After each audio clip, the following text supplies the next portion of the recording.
Back to our YouTube channel. So guys, ನೀವು already ತಮ್ಮನೆಲ್ಲ ನೋಡಿರ್ತೀರ ಇವತ್ತಿನ ಟಾಪಿಕ್ ಏನು ಅಂತ.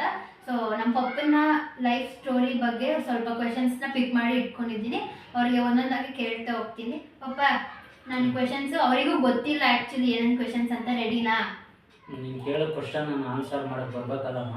ಗೊತ್ತಿಲ್ಲ, ಹೆಂಗಾದ್ರೂ ನೀನು ಆನ್ಸರ್ ಮಾಡು. ನಿಂಗೆ ಏನು ಗೊತ್ತೋ ನಿನ್ನ ಲೈಫ್ದೆ ಅಲ್ವೇ, ನೀನು ಹೇಳು. ಓಕೆನಾ? ಸೊ ರೆಡಿನಾ? Ready. Okay guys, first question ಕೇಳೋಣ ಬನ್ನಿ. ಪಪ್ಪ, ನಿನ್ನ ಬಾಲ್ಯದ ದಿನಗಳು ಹೆಂಗಿತ್ತು?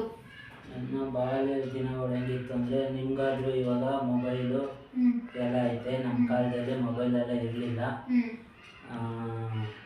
ಹಿಂಗೆ ರೋಡಲ್ಲೆಲ್ಲ ಆಟ ಆಡ್ಕೊಂಡು ಪಾಠ ಆಡ್ಕೊಂಡು ಸ್ಕೂಲ್ಗೆ ಹೋಗಿ ಬರ್ತಿದ್ವಿ. ಮನೇಲಿ ಏನಾರ ಬೇಕು ಅಂತ ಕೇಳಿದ್ರೆ ನಮಗೆ ಅಪರೂಪ ಏನಾರ ಕೊಡಿಸ್ಬೇಕು ಅಂದರೆ ಅಪ್ಪ ಅಮ್ಮ.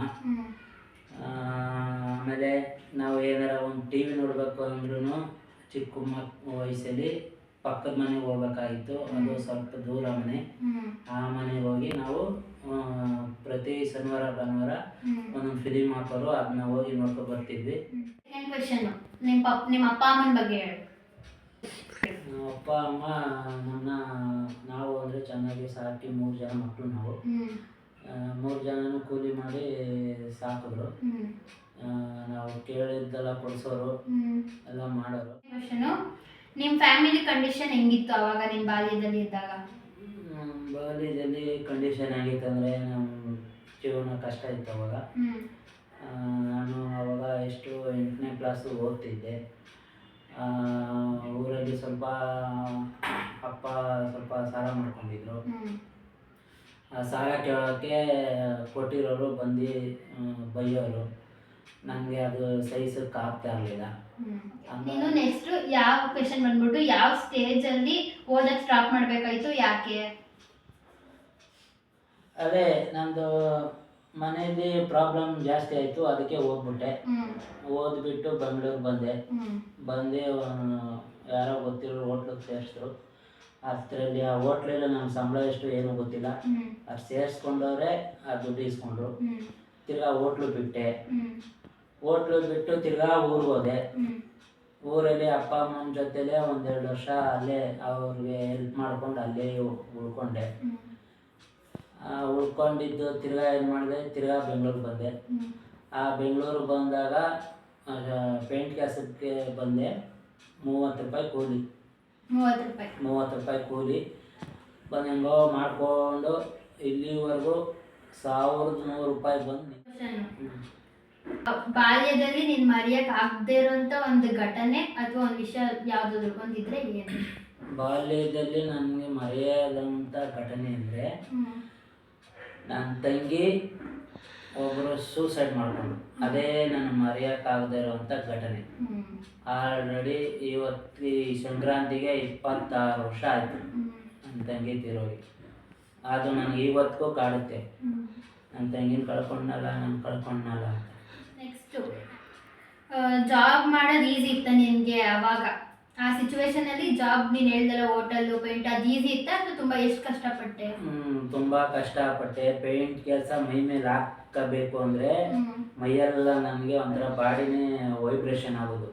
ಈ ಬಣ್ಣದ ಕಲರ್ ಬಟ್ಟೆ ಹಾಕೋಬೇಕಲ್ಲ ಮೈ ಮೇಲೆ, ಇದು ಹಾಕ್ಕೊಂಡು ಹೆಂಗೆ ಕೆಲಸ ಮಾಡಬೇಕು ಅಂತ ಒಂದು ಮುಜುಗರ ಆಗೋದು. ಆದರೂ ಹೆಂಗೋ ಇಷ್ಟ ಆಗಲಿಲ್ಲ ಅಂದರೂ ಇಷ್ಟಪಟ್ಟು ಹಾಕ್ಕೊಂಡು ಪೇಂಟ್ ಕೆಲಸ ಮಾಡ್ಕೊಂಡು ಬಂದೆ. ಯಾಕೆಂದರೆ ಅಪ್ಪ ಅಮ್ಮನ ಸಾಕಬೇಕು, ಎಲ್ಲರ ಥರ ನಾನು ಅವ್ರನ್ನ ನೋಡ್ಕೋಬೇಕು ಅನ್ನೋ ಒಂದು ಇದಕ್ಕೋಸ್ಕರ. ಆಗಲಿಲ್ಲ ಅಂದ್ರೂ ಕಷ್ಟಪಟ್ಟು ಆ ಕೆಲಸ ಮಾಡಿ. ಜಾಸ್ತಿ ಕಷ್ಟವಾದಂಥ ಒಂದು ಸಿಚುವೇಶನ್ ಅಥವಾ ಫೇಸ್ ಅಂತ ಬಂದರೆ ಯಾವಾಗ? ಜಾಸ್ತಿ ಕಷ್ಟ ಅನ್ನೋದು ಬಂದದ್ದು ಅಂದರೆ ನನಗೆ ಡಯಾಲಿಸಿಸ್ಸು ಸ್ಟಾರ್ಟ್ ಆದಾಗ. ಅದು ಕನಸು ಮನಸ್ಸಲ್ಲಿ ನೆನೆಸ್ಕೊಂಡ್ರು ಯಾರಿಗೂ ಬೇಡ ಅನ್ನೋವಂಥ ನೋವು. ನನಗೆ ಇವತ್ತಿಗೂ ಡಯಾಲಿಸಿಸ್ ಹೋಗಿ ಬೆಡ್ ಮೇಲೆ ಮಲಿಕಬೇಕು ಅಂದ್ರೂ ನನಗೆ ಮೈ ಕೈಯೆಲ್ಲ ಗಡ ಗಡ ಗಡ ನಡ್ತದೆ. ಅದೇ ನನ್ನ ದೊಡ್ಡ ಹಿಂಸೆ. ನಿನ್ಗೆ ಯಾವಾಗ ತುಂಬ ಅಳ್ಬೇಕು ಅನ್ನೋ ಸಿಚುವೇಶನ್ ಯಾವಾಗ ಬಂತು? ತುಂಬ ಅಳ್ಬೇಕು ಅಂದರೆ, ನಾನು ಡಯಾಲಿಸಿಸ್ ಮಾಡಿಸ್ತಾ ಇದ್ದಾರಲ್ಲ ಅದು ನೋವು ಆಗೋದಕ್ಕಿಂತ ಈ ಜನಗಳು ಎಲ್ಲರೂ ಇವನ ಮಾಡಬಾರ್ದೆಲ್ಲ ಮಾಡವನೇ ಅನ್ನೋ ಒಂದು ನನಗೆ ಒತ್ತಿ ಎಲ್ಲ ಆಡ್ಕೋತಾರೆ. ಅವ್ರು ಆಡ್ಕೊಳ್ಳೋದ್ರಿಂದ ನನಗೆ ಮನಸ್ಸು ನೋವು ಜಾಸ್ತಿ ಆಗ್ತದೆ. ಏನೋ ನಮ್ಮ ಯಾರು ಮಾಡದಿರೋ ತಪ್ಪು ಮಾಡ್ಬಿಟ್ಟವನೆ ಅಂತ ಕಿಂಡಲ್ ಮಾಡ್ತಾರೆ. ಅದಕ್ಕೆ ಅವನು ಬರಬಾರ ರೋಗ ಬಂದದೆ ಅಂತ ಎಲ್ಲ ಆಡ್ಕೋತಾರೆ. ಇದರಿಂದಾನೇ ನನಗೆ ನೋವು ಜಾಸ್ತಿ. Next question. ಸೊ ಒಟ್ಟಾರೆ ನಿನ್ನ ಬ್ಯಾಚುಲರ್ ಲೈಫ್ ಹೆಂಗಿತ್ತು ಅಂತ ಒಂದು 2 ಸೆಂಟೆನ್ಸಲ್ಲಿ ಹೇಳ್ಬಿಡು. ಬ್ಯಾಚುಲರ್ ಲೈಫು ಅದು ಒಂಥರ ಚೆನ್ನಾಗಿತ್ತು. ಬ್ಯಾಚುಲರ್ ಲೈಫು ಆವಾಗ ಅಂದರೆ ನಾವೇನೇ ಮಾಡಿದ್ರು ಯಾರು ಕೇಳ್ತಾ ಇರಲಿಲ್ಲ. ಅದೊಂಥರ ಲೈಫ್ ಚೆನ್ನಾಗಿತ್ತು. ನೀನು ಬ್ಯಾಚುಲರ್ ಇದ್ದಾಗ ನಿನ್ನ ಫ್ರೆಂಡ್ಸ್ ಜೊತೆ ಹೆಂಗಿದ್ದೆ, ನೀನು ಕೆಲಸ ಮಾಡ್ತಿರುವಾಗ ಹೆಂಗಿದ್ದೆ, ನಿಂದೊಂದು ಫೋಟೋ ಐತೆ ಬ್ಯಾಚುಲರಲ್ಲಿ ಇದ್ದಾಗ. ಬ್ಯಾಚುಲರಲ್ಲಿ ಇದ್ದಾಗ ನಾನು ಉಪೇಂದ್ರ ಸರ್ ಥರ ಫುಲ್ಲು ಜುಟ್ಟು ಬಿಟ್ಕೊಂಡಿದ್ದೆ. ಆವಾಗ ನಾನೇ ಜೂನಿಯರ್ ಉಪೇಂದ್ರ ಅಂತ ಕರೆಯೋರು. ಅದು ಒಂದು ಲೈಫ್ ಚೆನ್ನಾಗಿತ್ತು. ಸೊ ಗೈಸ್, ನಿಮಗೆ ಆ ಫೋಟೋನ ಸ್ಕ್ರೀನ್ ಮೇಲೆ ಹಾಕ್ತೀನಿ. ನಮ್ಮ ಪಪ್ಪ ಬ್ಯಾಚುಲರ್ ಇದ್ದಾಗ ಹೆಂಗಿದ್ರು ಅಂತ ನೋಡ್ಕೊಬನ್ನಿ. So next question. ಅಮ್ಮನ ಫಸ್ಟ್ ಟೈಮ್ ನೋಡಿದಾಗ ನಿಮ್ಗೆ ಏನು ಅನಿಸ್ತು? ಅಮ್ಮನ ಫಸ್ಟ್ ಟೈಮ್ ನೋಡಿದಾಗ ನನಗೆ ಹೀಗೆ ಮದುವೆ ಬೇಡ ಅಂದ್ಬಿಟ್ಟು ರಿಟರ್ನ್ ಬಂದ್ಬಿಟ್ಟಿದ್ದೆ. ಆಮೇಲೆ ನಮ್ಮ ತಂದೆ ಅವ್ರು ಏನು ಮಾಡಿದ್ರು, ಇಲ್ಲ ಅದೇ ಹುಡುಗಿನ ನಾನು ಸೊಸೆ ಮಾಡ್ಕೋಬೇಕು ಅಂತ ಹಠ ಹಿಡಿದ್ರು. ಆ ಹಠ ಹಿಡಿದ್ಮೇಲೆ ಹೋಗಿ ಮದುವೆ ಮಾಡ್ಕೊಂಡ್ಮೇಲೆ ಅನಿಸ್ತು ನಮ್ಮ ಅಪ್ಪ ಅದು ಒಂದು ಒಳ್ಳೆ ಕೆಲಸ ನಂಗೆ ಮಾಡಿಬಿಟ್ಟು ಹೋದ್ರು ಅಂತ. ಈಗ ಚೆನ್ನಾಗಿ ನನಗೆ ಅನುಭವ ಆಗಿದೆ. ಥ್ಯಾಂಕ್ಸ್. ನನ್ನ ಶ್ರೀಮತಿ ಸಿಕ್ಕಿರೋದಕ್ಕೆ ಧನ್ಯವಾದಗಳು. ಸರಿ, ಇವಾಗ ಹೇಳು, ಮದುವೆ ಆದ್ಮೇಲೆ ನಿನ್ನ ಲೈಫ್ ಹೆಂಗಿದೆ? ನಿನ್ನ ಬ್ಯಾಚುಲರ್ ಆಗಿದ್ದಾಗ ಹೆಂಗಿತ್ತು ಅದೇ ಥರ, ಅದಕ್ಕಿಂತ ಚೆನ್ನಾಗೈತಾ ಅಥವಾ ಅದೇ ಥರ ಇದೆಯಾ? ಮದುವೆ ಆದಮೇಲೆ ಲೈಫು ಬ್ಯಾಚುಲರ್ ಒಂದು ಲೈಫು ಒಂಥರ ಆ ಮಟ್ಟಕ್ಕೆ ಒಂದು ಚೆನ್ನಾಗಿತ್ತು. ಮದುವೆ ಆದಮೇಲೆ ಒಂದು ಲೈಫ್ ಚೆನ್ನಾಗಿ ನಡ್ಕೊ ಹೋಗ್ತಾ ಇದೆ. ಇವಾಗ ನನಗೆ ಇಬ್ಬರು ಹೆಣ್ಮಕ್ಳಿದ್ದಾರೆ. ಆ ಮಕ್ಕಳು, ನನ್ನ ಹೆಂಡತಿ 3 ಕಣ್ಣಿದ್ದಂಗೆ. ಆ 3 ಕಣ್ಣಿಗೂ ಯಾವುದೊಂದು ಕಣ್ಣಿಗೂ ನೋವಾದ್ರೂ ಸಹಿಸ್ಕೊಳಕ್ಕಾಗಲ್ಲ. ಅದೊಂದು ತುಂಬ ಸಂತೋಷವಾದ ದಿನ ನನಗೆ ಇವತ್ತಿನ ದಿನ. ನಮ್ಮ 3 ಜನ ನೆನೆಸ್ಕೊಂಡ್ರೆ ತುಂಬ ಖುಷಿ ಆಯ್ತದೆ. So next question. ನಾನು ಹುಟ್ಟಿದಾಗ ನಿಂಗೆ ಏನು ಅನಿಸ್ತು? ದೊಡ್ಡ ಮಗಳು ಹುಟ್ಟಿದಾಗ ಏನು ಅನಿಸ್ತು ಅಂದರೆ, ನಮಗೆ ಗಂಡು ಮಕ್ಕಳು ಮೇಲೆ ಅಷ್ಟು ಇಂಟ್ರೆಸ್ಟ್ ಇರಲಿಲ್ಲ. ಹೆಣ್ಮಕ್ಳು ಆಗೋದಕ್ಕೆ ತುಂಬ ಖುಷಿ ಆಯಿತು. ಅದು ನಾನು ಇವತ್ತಿಗೂ ಮರೆಯಲ್ಲ. ಅದು ನನ್ನ ದೊಡ್ಡ ಮಗಳು ಹುಣ್ಣಿಮೆ ದಿನ ಹುಟ್ಟಿರೋದು. ಎಲ್ಲ ಒಳ್ಳೆ ಹುಣ್ಣಿಮೆ ದಿನ ಹುಟ್ಟಿದೆ ಮಗಳು ಅಂತ ಸುಮಾರು ಜನ ಹೇಳಿದ್ರು. ಅದು ನನಗೆ ಇನ್ನೂ ಖುಷಿ ಆಯಿತು. ಅಷ್ಟನಾ? ನೆಕ್ಸ್ಟ್ ಸೆಕೆಂಡ್ ಮಗಳು ಹುಟ್ಟಿದಾಗ ಏನು ಅನಿಸ್ತು? ಸೆಕೆಂಡ್ ಮಗಳು ಹುಟ್ಟಿದಾಗನೂ ಏನು ಅನಿಸಿಲ್ಲ. ಅದು ಒಂಥರ ಮಗು ಚೆನ್ನಾಗಿ ನನಗೆ ಇಷ್ಟ ಆಯಿತು. ಅಂದರೆ ಏನಪ್ಪ, ಎಲ್ಲೋ ಒಂದು ಖುಷಿ. ಈಗ ಜನ ಆಡ್ಕೊಳ್ಳೋದ್ರಿಂದ ಇವನು ಸುಳಿಯಿಲ್ಲ ಅಂತಿದ್ರು. ಅದೊಂದು ಮನ್ಸಿಗೆ ಬೇಜಾರಾಗೋದು. ಅದು ಬಿಟ್ರೆ ಇನ್ನೇನು ಇಲ್ಲ. Next question. ಅಪ್ಪ ಆದಮೇಲೆ ನಿನ್ನ ಬಿಗ್ಗೆಸ್ಟ್ ರೆಸ್ಪಾನ್ಸಿಬಿಲಿಟಿ ಏನು? ಅಪ್ಪ ಅಂತ ಅನ್ಸ್ಕೊಂಡ್ಮೇಲೆ ಮಕ್ಕಳಿಗೆ ಏನು ಮಾಡಬೇಕು ಅದು ಮಾಡಬೇಕು. ನಾನು ಈಗ ಒಂದು ಕನಸು ನನಗೆ ಏನು ಅಂದರೆ, ಒಂದು ಮನೆ ಕಟ್ಟಬೇಕು ಊರಲ್ಲಿ. ನನ್ನ ಕುಟುಂಬನ ಆ ಮನೆಯಲ್ಲಿ ಇರಿಸಿ ನನ್ನ ಕಣ್ ತುಂಬ ನೋಡಿ ಆಸೆ ಪಡಬೇಕು ಅನ್ನೋದೊಂದು ಐತೆ ಮನಸ್ಸಲ್ಲಿ. ಅದು ಬಿಟ್ಟರೆ ಇನ್ನೇನಿಲ್ಲ. ನೀನು ನಿನ್ನ ಹೆಲ್ತ್ನ ನೋಡ್ಕೊಂಡಿಲ್ಲ ಅಂತ ನಿಮ್ಗೆ ಏನಾದರೂ ರಿಗ್ರೆಟ್ ಆಯ್ತಾ? ನಾನೇ ಸ್ವಲ್ಪ ನೆಗ್ಲೆಕ್ಟ್ ಮಾಡಿದೆ ಅನ್ಕೋತೀನಿ. ಆದರೂ ನಂತರ ಫಸ್ಟು ನಿಮ್ಮ ಹೆಲ್ತ್ ನೀವು ನೋಡ್ಕೊಳ್ಳಿ. ಎಸ್, ನಾನು ಹೇಳೋದು ಅಷ್ಟೇ. ಏನೇ ಇದ್ರೂ ಫಸ್ಟು ಹೆಲ್ತ್ ನೋಡ್ಕೊಳ್ಳಿ, ಆಮೇಲೆ ಏನು ಬೇಕಾದರೂ ಮಾಡ್ಬೋದು ನಾವು. Next question. ನಿನ್ನ ಜೀವನದಲ್ಲಿ ನಿನಗೆ ತುಂಬ ಸಪೋರ್ಟ್ ಆದ ವ್ಯಕ್ತಿ ಯಾರು? ನನ್ನ ಜೀವನದಲ್ಲಿ ಸಪೋರ್ಟ್ ಆದ ವ್ಯಕ್ತಿ ನನ್ನ ಶ್ರೀಮತಿ ಅವರು. ಅವ್ರ ಹೆಸರು ಹೇಳು. ಅವ್ರ ಹೆಸರು ಶೀಲಾವತಿ. ಅವ್ರು ಯಾಕೆ ಕ್ಯಾಮ್ರಾ ಮುಂದೆ ಬರಲ್ಲ ಅಂತಾನು ಹೇಳ್ಬಿಡು. ಅವರು ಕ್ಯಾಮ್ರಾ ಮುಂದೆ ಬರೋಕ್ಕೆ ಇಷ್ಟಪಡಲ್ಲ. ಅಂದರೆ ನನಗೆ ಮದುವೆ ಆದಮೇಲೆ ನನ್ನ ಎಲ್ಲ ಕೆಲಸಕ್ಕೂ ಸಪೋರ್ಟ್ ಆಗಿ ನಿಂತವ್ರೆ ನಮ್ಮ ಶ್ರೀಮತಿ ಅವರು. ನಿನ್ನ ಕಷ್ಟ ಯಾರು ನೋಡಿಲ್ಲ ಇಲ್ಲಿವರೆಗೂ ಅಂತ ನಿಂಗೆ ಅನ್ಸುತ್ತಾ?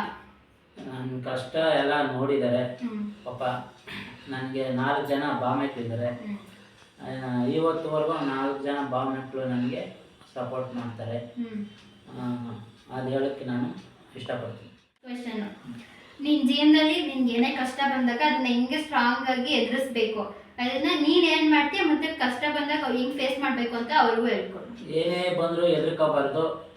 ಧೈರ್ಯದಿಂದ ಅದನ್ನ ಎದುರಿಸ್ಬೇಕು. ಹ್ಮ್ ನಾವು ಎದುರ್ಕೊಂಡ್ರೆ ಕಾಯಿಲೆಗಳು ಹಂಗೆ ಬಂದು ಅಟಕಾಯಿಸ್ಕೊತವೆ. ಹ್ಮ್ ಆದರೆ ಸ್ಟ್ರಾಂಗಾಗಿ ಇರಬೇಕು.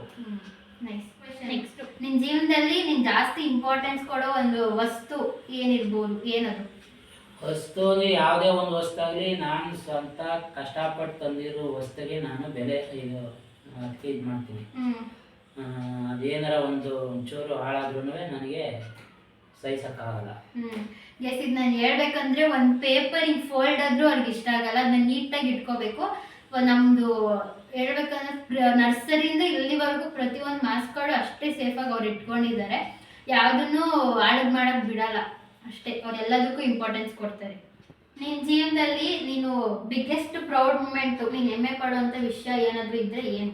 ನಾನು ಹೆಮ್ಮೆ ಪಡುವಂಥ ವಿಷಯ ಅಂದರೆ ಇದೊಂದು ವರ್ಷ ನನ್ನ ಮಗಳು ಎಜುಕೇಷನ್ ಹೋಯಿತು.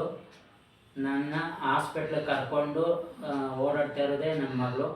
ನನ್ನ ಮಗಳೇ ಇದ್ದರೆ ಖುಷಿ ನಾನು ಪಡ್ತೀನಿ. ನಿನ್ನ ಬಗ್ಗೆ ಇನ್ನೂ ಏನು ಅರ್ಥ ಮಾಡ್ಕೊಂಡಿಲ್ಲ ಅಂತ ನಿಂಗೆ ಏನಾದರೂ ಅನಿಸುತ್ತಾ? ಇಲ್ಲ, ಅವ್ರು ಚಂದ ಅರ್ಥ ಮಾಡ್ಕೊಂಡಿದ್ದಾರೆ ನನ್ನ ಕಷ್ಟನ. ನನ್ನ ಕಷ್ಟ ಏನು ಅಂತ ನನ್ನ ಮಕ್ಕಳು ಗೊತ್ತು.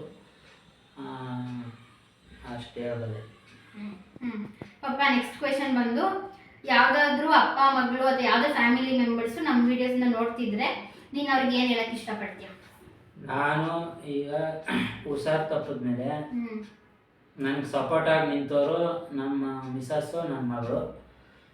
ಹಂಗಾಗಿ ಬೇರೆಯವ್ರಿಗೆ ಹೇಳೋದು ಅದನ್ನೇ, ನೀವೇನಾರ ಥರ ಕುಗ್ಗೋದ್ರೆ ನೀವು ಮಕ್ಕಳಿಗೆ ಸಪೋರ್ಟ್ ಮಾಡಿ, ಮಕ್ಕಳು ತಂದೆ ತಾಯಿಗೆ ಸಪೋರ್ಟ್ ಮಾಡಿ. ನೀನು ಅಪ್ಪ ಆಗಿ ಲಾಸ್ಟ್ ಆಸೆ ಏನಾದರೂ ಆಯ್ತಾ ಹೇಳು? ಅಪ್ಪ ಲಾಸ್ಟ್ ಆಸೆ ಅಂತಂದರೆ ಮಕ್ಕಳನ್ನ ಏನು ಮಾಡಬೇಕು, ಒಂದು ದಾರಿ ತಲುಪಿಸ್ಬೇಕು. ಅದು ತಲುಪಿದ್ರೆ ಅಪ್ಪನ ಜವಾಬ್ದಾರಿ ಅಲ್ಲಿಗೆ ಮುಗೀತು ಅಂತ. ಲಾಸ್ಟ್ ಕ್ವಶನು, ನೀನು ಮತ್ತೆ ನಿನ್ನ ಬಾಲ್ಯದ ಜೀವನಕ್ಕೆ ಹೋದ್ರೆ ಇದೇ ಜೀವನನ ಆಯ್ಕೆ ಮಾಡ್ಕೋತೀಯ ಅಥವಾ ಏನಾದರೂ ಚೇಂಜ್ ಮಾಡೋಕ್ಕೆ ಇಷ್ಟಪಡ್ತೀಯ? ಚೇಂಜು ಆಗಬೇಕು ಅಂದರೆ ಈಗ ಸಂಪಾದನೆ ಮಾಡಬೇಕು. ಸಂಪಾದನೆ ಮಾಡಿ ನಾನು ಏನು ಅಂದ್ಕೊಂಡಿದ್ದೀನೋ ಅದನ್ನು ಸಾಧಿಸ್ಬೇಕು. ಅಷ್ಟನಾ? ಏನಾದರೂ ಹೇಳಕ್ಕೆ ಇಷ್ಟಪಡ್ತೀಯಾ?